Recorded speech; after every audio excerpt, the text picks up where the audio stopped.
నేను ఇక్కడ వాళ్ళని కొట్టమని చెప్పి వైఎస్ఆర్ కాంగ్రెస్ పార్టీ చెప్పిందా? ఆ రోజు వాళ్ళని బ్యాన్ చేయమని చెప్పింది మీరే, ఈ రోజు వాళ్ళ సంకనాగుతున్నది మీరే అని చెప్పాం. మేము చెప్పింది అది. ఇక మీడియా స్వేచ్ఛ గురించి మాట్లాడుతున్నారు. సాక్షి అని ఒక పేపర్ పెట్టుకొని మీ సంఖ్యలు మీరు నాపుతున్నారు అని చెప్తున్నా. దరిద్రమైన చండాలమైన తమిళ చూపాను. మీరు సంఖ్య నాపుతున్నారు, ఒళ్ళు నాపుతున్నారు, మాకు ఎందుకండి? మీ పేపర్ కూడా అంతేదని చెప్తున్నా. మీరు సంఖ్యలు నాపుకోండి, మీరు ఒళ్ళు నాపుకోండి. మీరు నీతుల గురించి మాట్లాడి ఈ రోజు నీతులు తప్పొద్దు సార్. ఇది ఒక్కసారి చూడండి సార్. ఏంటి సార్ కేటీఆర్ గారి గురించి ఇద్దరు అమ్మాయిలు మాస్కులు ఫోటోలు పెట్టి మా దగ్గరికి రాకపోతే ఆడియో లీక్ చేస్తా, ఎక్కడికి రావాలో మా వాళ్ళే చెప్తారు. అలాంటి పవన్ కళ్యాణ్ గారి గురించి, లోకేష్ గారి గురించి నడుముకు తాళ్ళు పెట్టి గ్రాఫిక్స్ పెట్టి ఎక్కడో ఈడుతా ఉన్నా మునుగుతా ఉన్నా అని చెప్పి లక్షల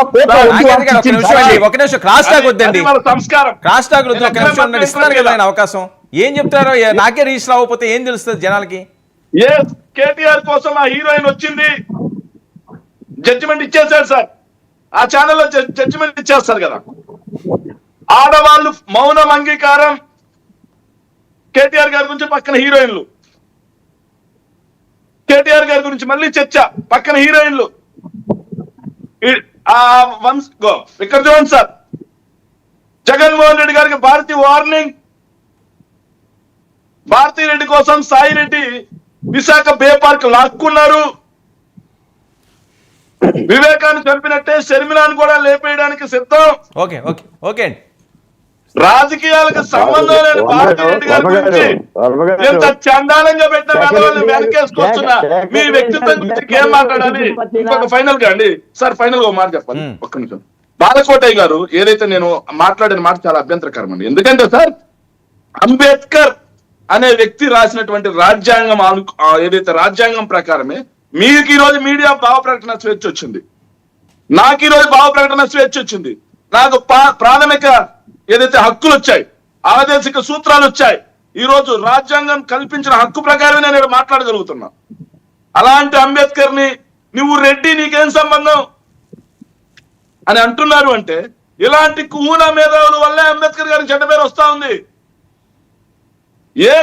అంబేద్కర్ గారి నిలువెత్తు విగ్రహం పెట్టాం మేము, ఒక జిల్లాకి అంబేద్కర్ గారి పేరు పెట్టాం మేము. దాని గురించి ఏం మాట్లాడరు సార్. సార్ నాగేంద్ర గారు మాట్లాడుతూ 1 year లో పిఠాపురంకి ఏం జరిగింది? పిఠాపురంలో దళితులను బహిష్కరించారయ్యా అంటే పిఠాపురంలో అభివృద్ధి జరిగింది కార్యకర్తలు అంటున్నారు. పవన్ కళ్యాణ్ గారి సెక్యూరిటీ వదిలేసి ఒక్కసారి ఇక్కడికి రమ్మనండి వైజాగ్ లో. ఆయనకు ఓట్లేసిన కార్యకర్తలు మాట్లాడే మాటలు వింటే ఎందుకు పవన్ కళ్యాణ్ గారి వల్ల నాగేంద్ర గారు విన్నారనుకో చెవుల్లోంచి రక్తపోటు వస్తుంది సార్. ఇంకో మాట ఏంటంటే సార్, మళ్ళీ చెప్తున్నాం సార్, సార్ ఈ కూటమి వాళ్ళకి 4 డైలాగులు స్క్రిప్ట్ రాసి పంపిస్తారు సార్. ఏది మాట్లాడినా రౌండ్ అట్టే తిరుగుతారు సార్. ఆడికే వచ్చి అక్కడే ఆగి సార్ మేము మాట్లాడేసాం, శేఖర్ రెడ్డిని కౌంటర్ చేసాం, లేకపోతే ఇంకో రెడ్డిని కౌంటర్ చేసాం, లేకపోతే ఇంకో నాయుడిని కౌంటర్ చేసాం, అక్కడ అవుతారు. కానీ ప్రజా సమస్యల పట్ల నిజంగా చిత్తశుద్ధి ఉందా సార్? నేను అడుగుతున్నాను సార్. ఎల్లాకిల్ అన్నారు సార్ ఇంతకుముందు 29 మంది గురించి కానీ, కందుకూరు ఘటన కానీ, గుంటూరు ఘటన కానీ, ఇంకో ఘటన కానీ ఎందుకు చెప్పారంటే అప్పటి ప్రభుత్వం ఇలాగే వీళ్ళకే కక్ష సాధింపు చేయాలనుకుంటే చంద్రబాబు నాయుడు గారు ఇంకో మాట నాగేంద్ర గారు మాట్లాడుతూ వేరే ఎవరైనా ఉంటే జగన్మోహన్ రెడ్డి కాకుండా వేరే ఎవరైనా అయి ఉంటే వేరే వాళ్ళు అయి ఉంటే ఇటానికి అరెస్ట్ చేయడానికి అడిగారు సార్. జగన్మోహన్ రెడ్డి గారి కంటే ముందే సఫారీ కార్ ని వాళ్ళు ఏదైతే సీజ్ చేశారు సార్, సీజ్ చేసినప్పుడు డ్రైవర్ ని అరెస్ట్ చేసి పూచీకత్తు మీద సార్, యాక్సిడెంట్ అనే దాంట్లో పూచీకత్తు మీద ఇచ్చి పంపించారు సార్. కానీ జగన్మోహన్ రెడ్డి గారి అంశంలో జగన్మోహన్ రెడ్డి గారి మీద కేసు పెట్టారు సార్. కానీ అక్కడ కారులో ఎవరు కూర్చున్నారో వాళ్ళ మీద కేసులు లేవు సార్. సామాన్యుడు అయి ఉంటే అసలు ఇది కేసే కాదు, చట్టాలు తెలుసుకొని మాట్లాడాలి. వర్మ గారు ఏంటండి? కాదు వంశీకి బెయిల్ మీద ఏంటి ప్రభుత్వం సుప్రీంకోర్టుకి వెళ్ళిందట. శేఖర్ కొడాలి నానిగారు బీజేపీలోకి వెళ్తారట, నిజమా? సార్ ఒక విషయం సార్, ఈ ప్రభుత్వం మళ్ళీ చెప్తున్నాం సార్, ఈ ప్రభుత్వం అప్రజాస్వామికంగా ఎలా అంటే ఇప్పటిగా ఒకే వ్యక్తి మీద బయటికి రాకుండా రకరకాల కేసులు పెడుతూ వేధింపులు ఎలా చేస్తుంది అనేది గమనిస్తా ఉన్నాం. వీళ్ళు ఒక ట్రయల్ రన్ లాగా ఒక చిన్న రోడ్ వేస్తా ఉన్నారు, ప్రతిపక్షాలను ఎలా ఇబ్బంది పెట్టాలన్నది. అది భవిష్యత్తులో ఖచ్చితంగా నేషనల్ హైవే అవుతుంది సార్. ఓకే. ఇప్పుడు తాతంశెట్టి నాగేంద్ర అన్నకు కూడా పంపించాను, అన్న నువ్వు కూడా చూసుకో. ఆయన మీ ఫ్యాను రామకృష్ణ గారు హిందూపూర్ కాన్వాయ్లో మరణించారు. దానికి పవన్ కళ్యాణ్ గారు కూడా అంటే ఏ విధంగా స్పందించారన్న దాన్ని చూస్తున్నాను. ఇందాక చంద్రబాబు గారితో కూడా చెప్పాను మీకు, కాన్వాయ్లో 70 సంవత్సరాల ఉద్దురాలు ఒక ప్రభుత్వ ఉద్యోగి చనిపోయారు. మీరు ఇందాక బాలకోట కేసులు ఎందుకు కట్టలేదంటే మాబ్లో జరిగిన వాటికి అధ్యక్షుడు ప్రొవోకేషన్ అన్నది వాస్తవానికి విరుద్ధం. ఇవాళ గోదావరి పుష్కరాల్లో చనిపోయిన దానికి బాధ్యత వహిస్తూ ఆయన కండోలెన్స్లు చెప్పడం, ఆయన బాధ్యత ప్రకారం ఆయన దానికి ఎక్స్గ్రేస్ చేయడం, ఒక యాక్సిడెంటల్ ఇష్యూస్ జరుగుతూ ఉంటాయి కుంభమేళాల్లోనూ అట్లోనూ. అలాంటివి ఆయనే చెప్పారు కాబట్టి ఇవాళ కందుకూరుల దగ్గర కూడా పార్టీ పరంగా వాళ్ళని ఎలా ప్రొటెక్ట్ చేస్తుంది అన్న దగ్గర తెలుగుదేశంకి చరిత్ర ఉంది. ఎందుకంటే చనిపోయిన కార్యకర్తల పిల్లల్ని కుటుంబాన్ని గండిపేటలో పరిరక్షిస్తున్న ఉదంతాలు చాలా ఉన్నాయి. సో అందుకని మీరైతే ఎందుకు అరెస్ట్ చేయలేదన్నది రాజకీయ కోణంలో పొలిటికల్ వ్యంజెండాలు తీస్తే ప్రతి ఒక్కరు దళితుల మీద ఎంత ప్రేమ కక్కుతున్నా, మీరు అన్నట్టు గుడివాడ నాని మీద ఈ రోజు దాకా కేసు ఎఫ్ఐఆర్ ఏదైనా ఫైల్ అయి ఉంటే వాషింగ్ పౌడర్ నిర్మా బీజేపీ సన్నిధానంలోకి వెళ్తారు. ఏమీ లేని దానికి ఎందుకు వెళ్తాడు? కేసే కట్టలే. ఇవాళ ఆయన ఆంధ్రప్రదేశ్లో ఆయన పూర్వం ఇంతో ఓడిపోయిన ఎమ్మెల్యే ఏదో సంబంధించిన ఆస్తి విషయంలో ఏదో ఇది అన్న దగ్గర ఆయనకి స్టేషన్కి వచ్చి ఆయన అగ్రిగేట్ నెలకో 2 నెలల కోసం వచ్చి సంతకం పెట్టాలి. దాని మీద ఆయన వెళ్ళాడు, సంతకం పెట్టి వచ్చాడు.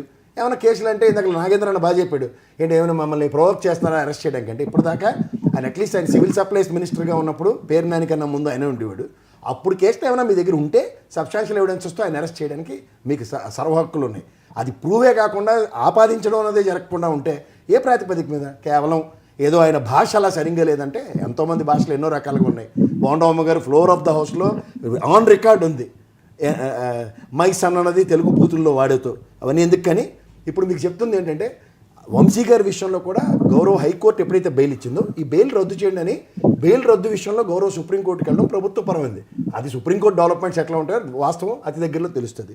2 విషయాలు ఇక్కడ, ఒక పార్టీకి సంబంధించిన వ్యక్తి పార్టీ మారుతాడా, మనోభావాలు ఏమున్నాయి అన్న దగ్గర ఇమ్మెన్స్ ప్రెజర్ ఉన్న పేరునే మారడానికి ఎక్కడ ఆలోచించట్లే.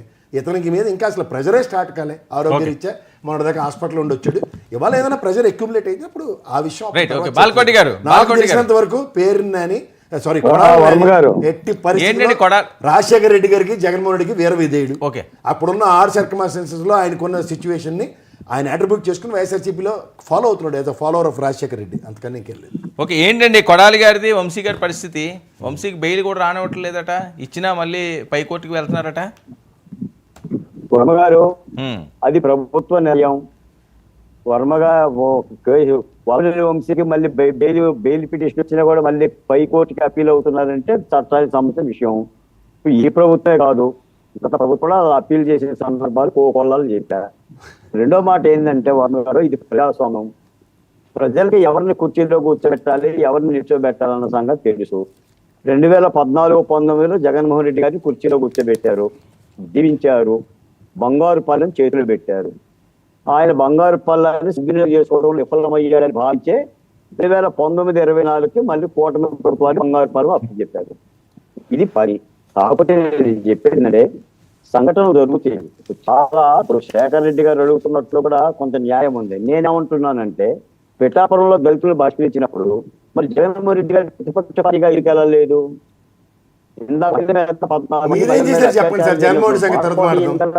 ముచ్చుమరి ఘటన చేశారు, అనంతపూర్ బాలిక సాయం చేశారు, పిఠాపురంలో జరిగిన బహిష్కరణలకు ఏం చేశారు? మీరు దళితులు అంటే రిప్రజెంటేటివ్ అని చెప్తుంటారు కదా, బహుజన సమాజ్ పార్టీ అని పెట్టారు కదా మీరు.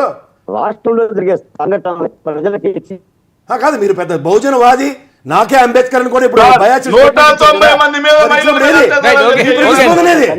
పార్టీకి అతీతమైతే మాడాలి. కానీ మీరు పార్టీ ఇప్పుడు రంగు వేసుకుని కూర్చుంటే మేమేం చేస్తాం? వెనక రంగు చూడండి, కూర్చోండి ఒకసారి. బాగుడి గారు వెనక రంగు చూసుకోండి ఒకసారి. అది మిమ్మల్ని అడ్డుతోందేమో మరి నాకు తెలియదు. ఎందుకంటే ఇదే బాలకోటయ్య. ఈ ఘటనలన్నింటి మీద ఖండన కనుక ఉంటే అప్పుడు మీ వెనక మేముందో చెప్పండి. ఇవాళ మా అంబేద్కర్ మాట్లాడుకోండి. మచ్చుమరి ఘటన మీద కానీ, ఏదైతే అనంతపురం ఘటన మీద కానీ, కుప్పం ఘటన మీద కానీ ఖండించుంటే మీ డిబేట్ లో కేసీఆర్ గారు అబద్ధాలు చెప్తుంటే మీ చెవుల్లో నుంచి రక్తం రావట్లేదు. అబద్ధాలా? నీకన్నా అబద్ధాలు